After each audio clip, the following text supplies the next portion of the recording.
Hey, it's Grover with Old Ones with Chits. And Dan, Maybe we're with Old Ones with Counters. Old Ones pushing counters. We haven't quite figured it out yet. We but will though. we do know we're old ones. Yes, we are. All right, so today we're going to talk about Tactics 2. This is one of the first games produced by Avalon Hill. It's probably historically, it's probably one of the first fully contained board game. I think historically it's a very significant game. So we're going to talk a little bit about it.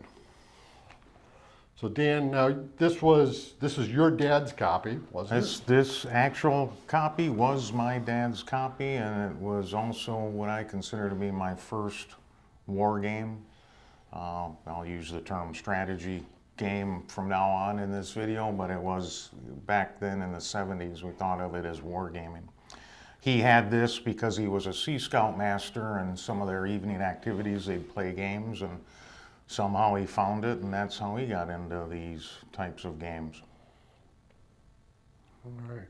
So yeah, my father also introduced me to these kind of games. A little bit later, Squad Leader, games like that. I remember growing up with those around.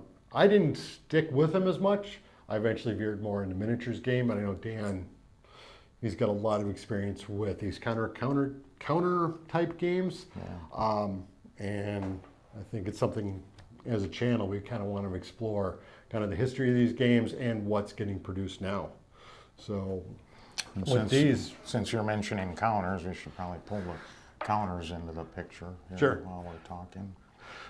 So mechanics wise, as I look at more games, more modern games, not even that much longer after this one was put out, I'm used to seeing hexes. Now this one's got square spaces. Not a lot of information on the counters,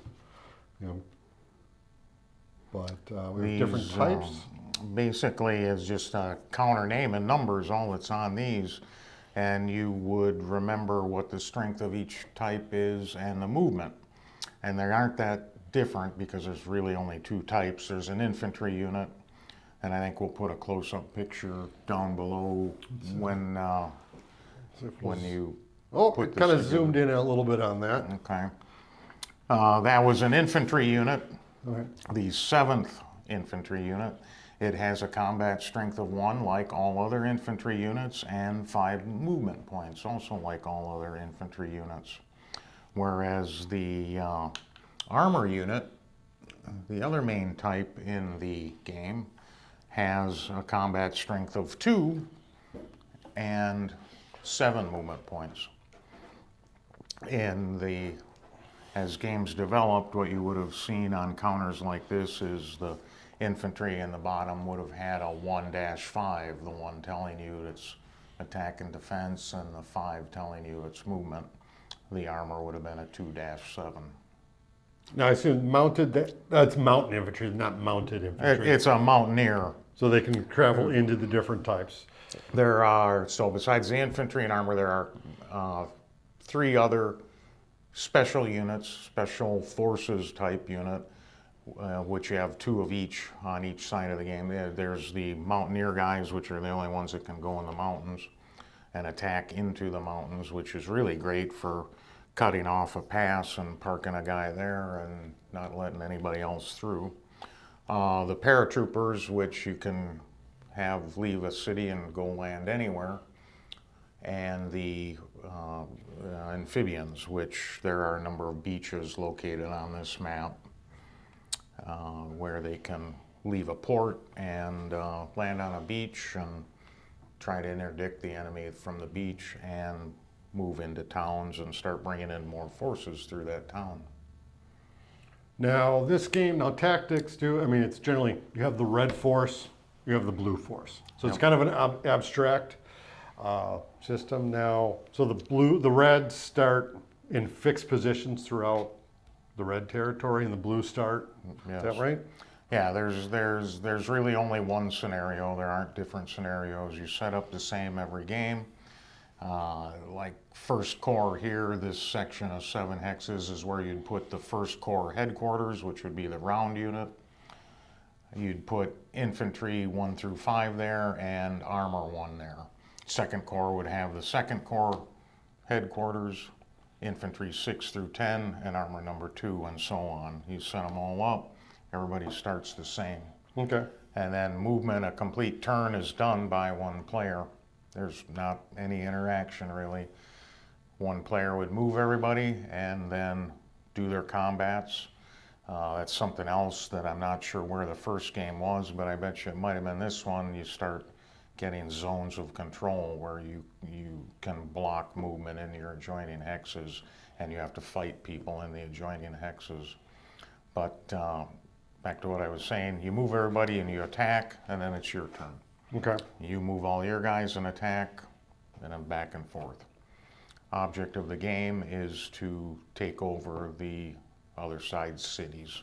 Cities are these small hashed out squares. And oddly enough, blue has less cities than red. Okay. I don't remember how that worked out in the play balance when we were playing it. Maybe that's why I always lost against my dad, is I was always blue. Now this is the combat results table. Now, can you show us how that works a little bit?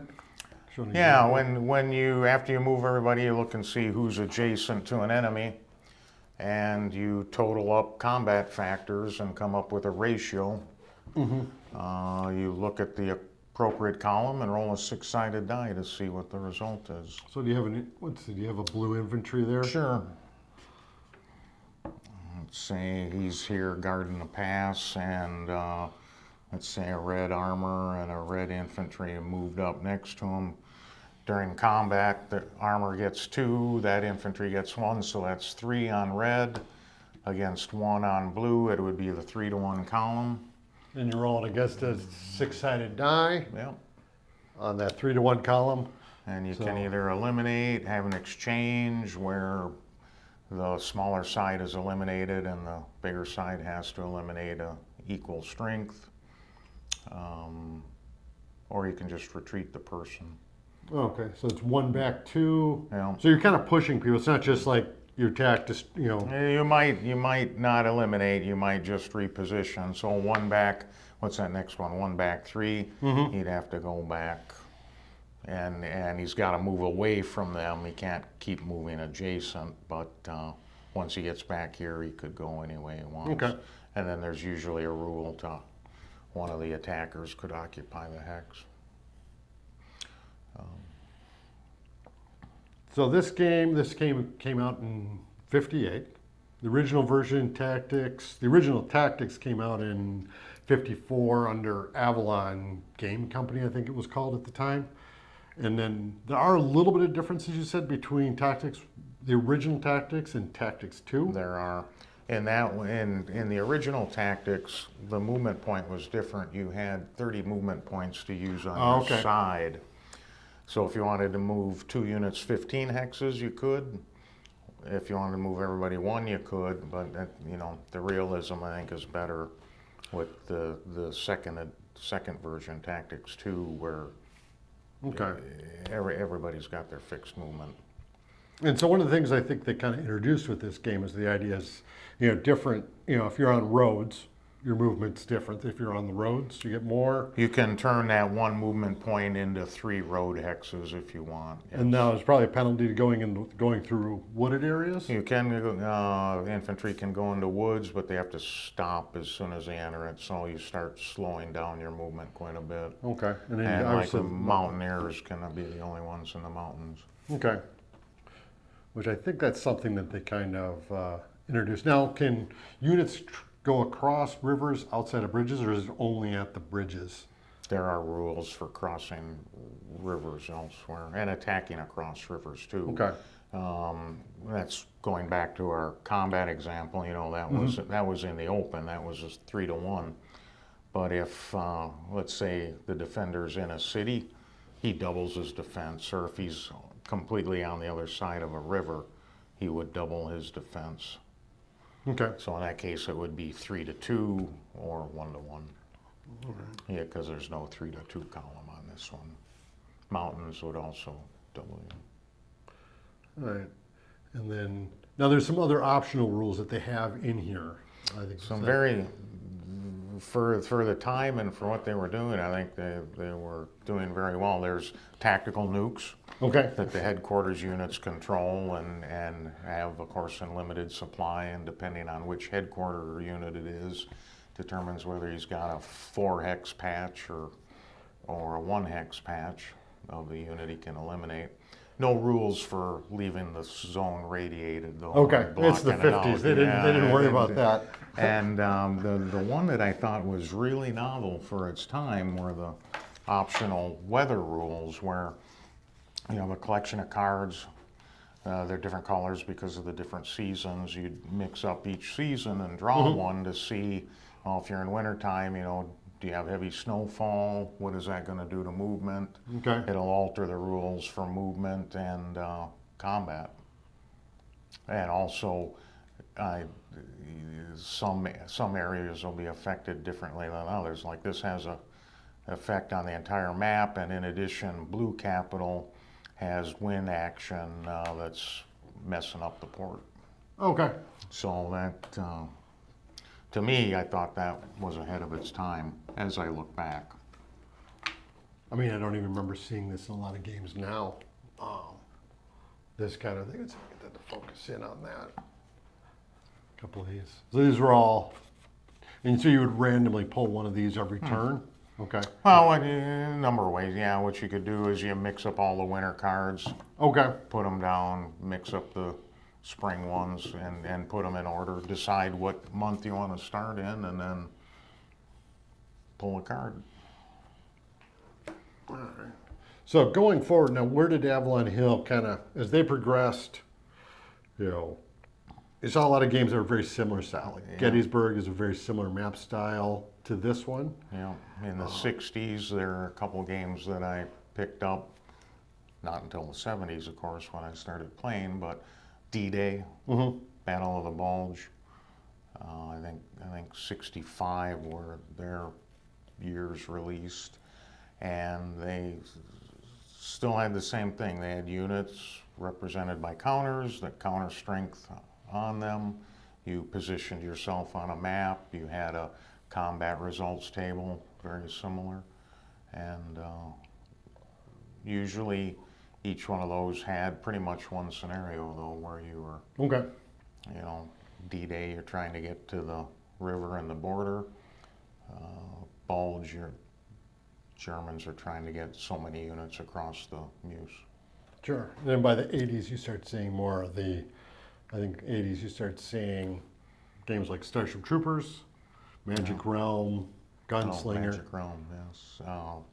Very Unique game by Hamlin with fantasy adventuring. Yeah. That is a huge favorite of mine. that's And well, Squad Leader in '77, when that first came out, that had a lot of details and went into more depth on the counter between strength, ranges, morale, and in an infinite number of scenarios that you could make. And then in the 80s, you started to see more card-driven themes like Upfront, Republic of Rome, which might be another one of our videos. I don't know if it's a might. We're definitely going to talk. We'll talk about Republic of Rome and Upfront. I don't know if our table's big enough to do Magic Realm, but we'll try to figure it out. If you want to do it, I'll make it There's a work. lot of components. If you want to see it, tell us in the comments. Yeah, and leave we'll a make it comment. work. I mean, is this something you ever played? I've only played a couple. We played a couple of turns, so I can't really speak from experience. Though I find it fascinating, just like playing turns in this game and just what is still familiar, with more modern games and how things, the mechanics, how they carried up. How this is kind of the original, where they first kind of came up with these ideas and they're still figuring it out. And I think this is a really important one. If you want to find a copy of this, they are around. You'll find it on eBay. Noble Knight Games, they usually have a few copies. I'll put a link down below to Noble Knight. I mean, they do a really good job, collecting up multiple partial copies to create a full game. And I know they've got a number of copies right now. I think I just saw an ad on Facebook. Was that one of the original ones that they found? Could be. Like possibly unpunched, like, you know, that comes up. The timing was ironic. Yes. So anyway, so going forward, I think on this channel, we're hopefully going to, you know, keep seeing more of these classic games and then kind of interspersing with more modern games. I think Flying Pig Games is putting out some really interesting stuff right now. I know they just reprinted Armageddon War, and I picked up a copy of that. Old School Tactics, you know, I have that in a couple of the expansions. I think that's something we need to sit down and look, and kind of be interesting to compare what the classic game like this was doing and seeing where you can still see that pedigree in these newer games, and then and kind of look at what Avalon Hill was doing. I think probably a lot of it in the 80s, where they were really pushing the envelope in terms of game mechanics and what you could do. So anyway, this has been old ones with chits, possibly old ones with counters, old ones pushing. We don't know yet. We'll figure it out. And but in the meantime, hit subscribe. No matter what the name is, you'll still be subscribed. Leave us a comment. Let us know. Is this something you played? Is this something you've ever looked at? Ever even heard of? So, Or maybe what you want to see next. yeah, let us Maybe know we what you want haven't. to see. So,